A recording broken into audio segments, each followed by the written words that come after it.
Kembali lagi di episode yang pertama, yaitu di Desta, diskusi enak dan santai. Oke, sebelumnya di sini saya Dendi Ramaditya dan sahabat saya ada Mas Febi Cahyono. Di sini kita akan berdiskusi mengenai masalah-masalah yaitu tentang sex education ya di dalam Islam. Ya Mas Febi, yang pertama tentang sex education. Lalu apa itu tentang sex itu apa?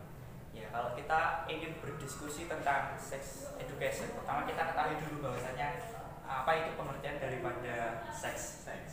Kita ketahui bahwasanya seks itu sebenarnya bukan gamblang hanya seputar berhubungan suami istri, hanya sebatas alat kelamin atau alat vital yang dimiliki manusia, tapi itu sebenarnya adalah gairah. Dari pengertian yang saya baca itu merupakan gairah. Tetapi ada juga sebuah seorang ilmuwan yang mengatakan bahwa seks itu memang alat kelamin. Seks itu alat kelamin atau jenis kelamin. Nah, yang dapat menimbulkan rasa gairah di mana itu sebagai katakanlah pelampiasannya. Itu seks.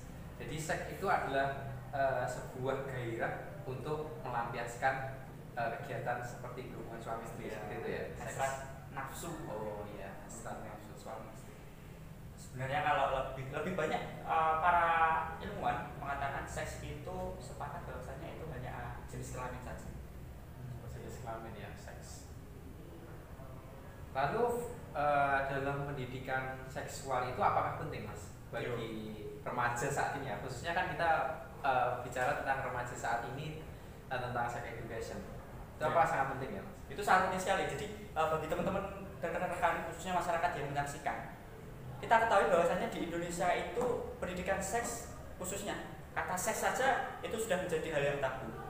Sehingga terkadang orang tua yang ditanyai pada saat seorang anak menginjak usia pubertas itu orang tua belum mengetahui cara menangani anak yang sedang masa pubertas, sedang bergairah-gairahnya, sedang semangat-semangatnya. Mohon maaf, ada yang PMS, ada yang mimpi basah. Itu ada orang tua yang belum bisa mengarahkan anaknya, sehingga sex education ini penting. Tapi sayangnya di Indonesia ini dikatakan tabu. Nah, karena dikatakan tabu ini tadi, banyak anak-anak yang penasaran sehingga mencari tahu sendiri tanpa adanya pengawasan daripada orang tua atau dari orang yang lebih tua, Mas Dedi. Sehingga penting yang namanya sex education itu sangat penting. Jadi kebanyakan remaja saat ini kan mencari sendiri ya. Iya, itu dengan cara melihat film, terus film porno. Lalu orang tua itu gimana untuk memberikan sex education itu dari umur berapa, terus dengan cara apa, metodenya itu bagaimana Mas? Ya, kalau secara usia itu sebenarnya setiap anak itu memiliki katakanlah mindset atau masa pubertas itu berbeda-beda ya Mas. Kan merasakan ya, dulu kita pubertas ada yang teman kita kelas 4 sudah PMS, ada yang SMP kelas 1 baru PMS. Seperti begitu pula yang cowok, kebebasannya juga beda-beda. Nah, sehingga adanya gairah dalam katakanlah seks ini tadi itu juga berbeda-beda juga. Jadi teman-teman pasti juga ada yang merasakannya. Gitu. Jadi usia orang tua itu cocok untuk memberikan edukasi kepada anaknya itu pada saat anak itu sudah mengalami masa pubertas, itu yang paling cocok. Nah, mulai dari itu sebagai seorang orang tua harus didampingi terus sehingga terkontrol, sehingga yang pasti anak tersebut tidak keluar daripada batas-batas yang telah ditentukan oleh agama dan norma-norma di masyarakat. Oke, menambah sedikit ya, untuk dalam orang tua itu dalam memberikan sex education ya kepada usia remaja, tentu kita sebagai orang tua harus mengerti bahwa dia masa pubertasnya seberapa. Sex education itu tidak hanya tentang berhubungan suami istri saja. Nah, bukan hanya itu ya Mas ya. Tetapi juga bagaimana kita menjaga kelamin kita, terus bagaimana cara membersihkan kita, dan bagaimana agar kehormatan itu tidak dipegang oleh orang lain dan lain sebagainya. Seperti itulah sex education ya. Ya, maka dari itu ada yang sudah dijelaskan di surat Quran surat Al-Isra ayat 32. Bunyinya gimana Mas Dendi? Nah, dalam surat Al-Isra ayat 32 itu berbunyi wala taqrabusina innahu kana fahisyatan wa sa'a sabila. Nah, dalam ayat itu dijelaskan bahwa Allah saja melarang kita untuk mendekati zina. Apalagi melakukan, itu kan adalah dosa yang sangat keji. Jadi untuk para sahabat-sahabat Islami yang ada di sana, janganlah sekali-sekali kita mendekati zina. Seperti itu, Mas. Karena salah satu dosa yang tidak diampuni oleh Allah itu selain syirik adalah zina, Zina, betul ya Mas Dendi? ya. Dan sebenarnya tidak hanya di Islam saja, di agama lain pun sudah diajarkan bahwasannya tidak boleh melakukan hubungan intim atau suami istri itu sebelum melakukan sebuah ikatan yang namanya pernikahan. Ya. Makanya daripada teman-teman di sini yang tidak bisa menahan gairah seksualnya akhirnya lari kemana-mana, maka dianjurkan dalam Islam adalah melakukan yang namanya puasa. Betul sekali. Kalau dalam Islam itu kan kita harus berpuasa ya. Kalau tidak bisa menahan lagi, ya udah cari istri, Ya. kalau bisa cari jodoh lah. Jodoh. Untuk urusan rezeki dan lain sebagainya itu kan Sudah diatur. Ya, sudah diatur ya Mas. Terkait dengan agama Mas, tadi kan masalah sex education ya tentang Ya. agama. Nah, kalau dalam agama itu memandangnya sex education itu bagaimana Mas? Kalau di agama itu sebenarnya hubungan seks itu kait eratannya itu terkait dengan keluarga ya Mas? Keluarga. Iya, dengan keluarga. Jadi kalau menurut pandangan saya sendiri, pendidikan seksual itu mempunyai tujuan membina keluarga dan sebagai wahana diri melatih diri dan mempersiapkan diri yang kelak akan menjadi orang tua yang bertanggung jawab. Gitu. Sehingga dengan adanya pendidikan seks ini, kita membina diri kita sendiri untuk mencegah orang-orang di sekitar kita untuk melakukan hubungan yang melebihi batas dan untuk menjadi pembelajaran untuk kita sendiri, mempersiapkan diri untuk kita menjadi orang tua agar anak-anak kita, cucu-cucu kita tidak melakukan hal-hal yang disebut terlarang itu tadi. Oh iya, iya. Jadi hukum karma ya, kalau saya baca di sini hukum karma itu pasti terjadi. Nggak tahu sih kita melakukan seksual atau melakukan kegiatan zina, pasti nanti kalau nggak anak cucu kita juga akan melakukan seperti itu Ya, kalau contoh ya. Ya, kalau di Jawa itu ada yang namanya zina itu karmanya 7 turunan. 7 turunan. Ya. Misalkan si A melakukan zina, itu biasanya anak cucunya juga melakukan. Itu karena kurang pendidikan seksual ini tadi ya, karena kurang sex education, sehingga perlu sex education agar tidak berlarut-larut terus gitu melakukan dosa yang luar biasa yang sangat dilarang itu tadi. Ya, jadi teman-teman ya, ini sangat bagus sekali ya. Dalam Jawa tadi ada zina itu dosanya bisa 7 turunan. Jadi mengingatkan lagi pada teman-teman agar tidak melakukan zina, karena zina itu adalah dosa yang besar ya, Sangat dilarang sekali. Oke Mas, lanjut lagi. Kalau orang itu tidak diberikan pendidikan seksual, nah itu masalahnya apa yang terjadi kira-kira? Ya, itu sudah Mas Dendi saya rasa sudah sering Ya, menemukan ya. ya.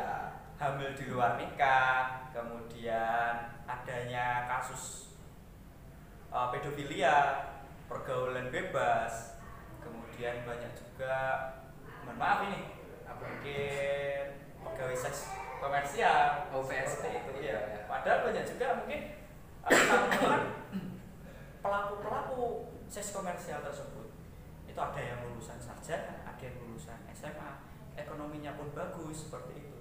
Tapi karena kurangnya sex education bagi mereka yang mohon maaf misalkan sudah pernah rusak aja sekalian. Nah, ini sebenarnya pemikiran yang salah, sehingga diperlukan sex education itu juga itu sebagai bekal untuk menguatkan diri, menguatkan keimanan juga.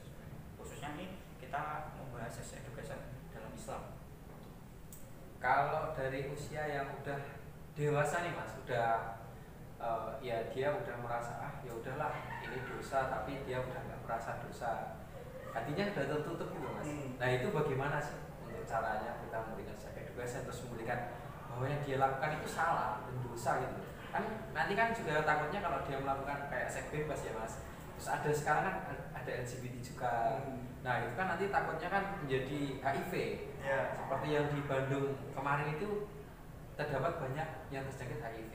Nah itu untuk upayanya itu bagaimana sih? Tentunya yang pertama memberikan pengertian. Pengertian.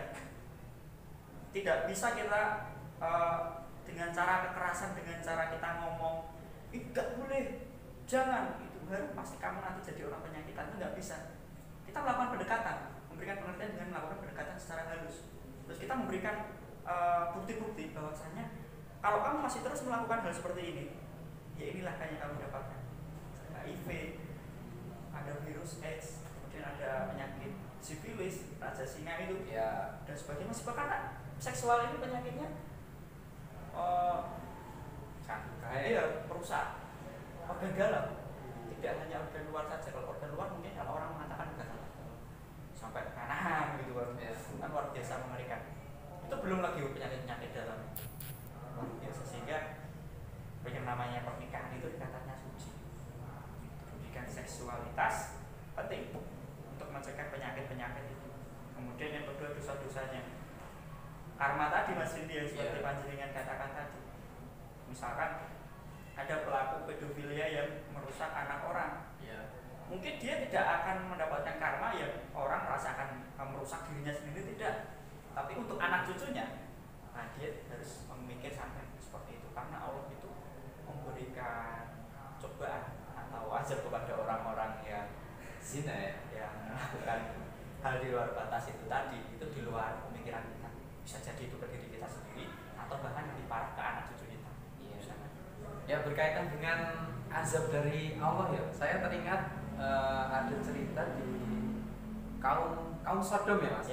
Nah itu kan kaum Nabi Lut tentang kaum Sodom itu kan melakukan seks bebas ya. Di depan rumah di mana, nah itu langsung diazab oleh Allah. Itu sesama jenis. Nah iya. Dan itu diazab langsung oleh Allah, mendapatkan karmanya langsung. Karena itu sebenarnya juga lucu kalau saya. Kenapa bisa lucu? Allah itu menciptakan Adam dan Hawa. Adam dan Hawa, bukan Adam dan Wahyu. Kita sedikit berpikir lebih logis itu juga lucu. Allah menciptakan Adam dan Hawa. Allah menciptakan sebuah kenikmatan di mana hubungan suami istri atau hubungan intim itu dirasakan dengan alat vital laki-laki, dengan vagina itu alat vital daripada perempuan. Kenapa harus melewati dubur? Jadi katakan itu keluarnya, mohon maaf, sisa-sisa dari makanan manusia. Seperti itu. Sudah ada kitab yang menjelaskan tentang sex education, tentang bagaimana kita melakukan hubungan istri, sehingga itu bagi saya, menurut saya itu penyakit, itu penyelewengan. Dalam negara juga kan dalam peraturan nikah itu kan juga dilarang ya Mas, untuk memasukkan dari dubur ya. Itu dilarang. Terus terakhir Mas, gimana nih kepada pesan kepada orang tua yang atau sahabat-sahabat yang akan menjadi orang tua khususnya nanti, untuk memberikan sex education kepada anaknya agar dia tidak terlambat. Yang pertama itu apa sih? Yang pertama tentunya jangan malu.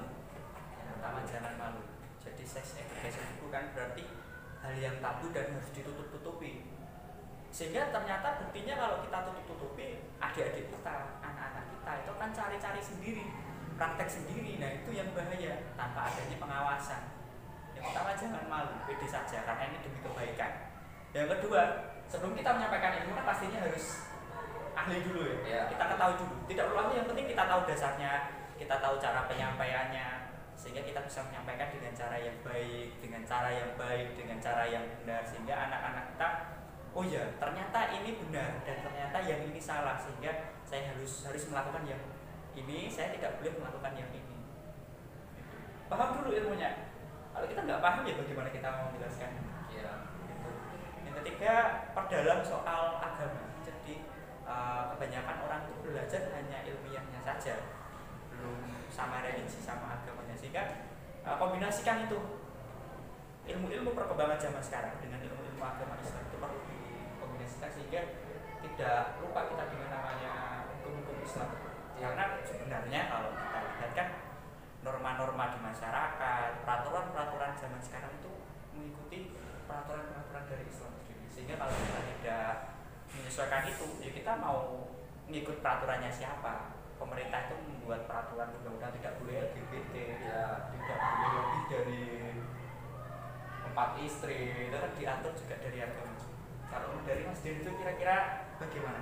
Ya kalau dari saya untuk pesan untuk orang tua ya, yang pertama itu kita harus kenali dulu anak kita. Nah itu bagaimana sih dia karakternya, terus bagaimana dia menyikapi sesuatu hal. Nah nanti kan kalau kita sudah tahu karakter anak, maka kita juga bisa menentukan metode yang pas untuk memberikan sex education tadi kepada anak tersebut. Selain itu saya juga setuju Mas tentang norma-norma keagamaan tadi ya. Itu sangat bagus sekali dengan memberikan stimulus tentang hukum-hukum agama, karena kan hukum agama ini juga sangat penting dalam sex education. Itu juga kita kenalkan dulu tentang keagamaan, karena kalau sudah agamanya sudah bagus, terus dia sudah hatinya itu sudah kokoh dengan keagamaan, maka seperti yang dampak-dampak negatif yang lain itu pasti juga tidak akan bisa masuk, karena sudah dibekali dengan dengan nilai-nilai agama yang sangat bagus. Yang pasti media Mas. Ya, ini yang terakhir harus tetap diawasi oleh orang tua anak-anaknya. Kita ketahui, kita banyak lihat anak-anak kecil sudah bawa HP ya, tanpa diawasi oleh orang tua, sehingga mereka bukanya macam-macam. Teman-teman ini bukanya macam-macam, adik-adik kita ini.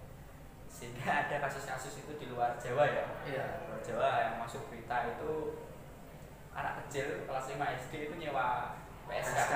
Itu kan pernah jenengan juga dengar ya. Iya. Diawasi yang namanya media, khususnya HP. Ya kalau media itu banyak ada positif, ada negatifnya ya Mas ya.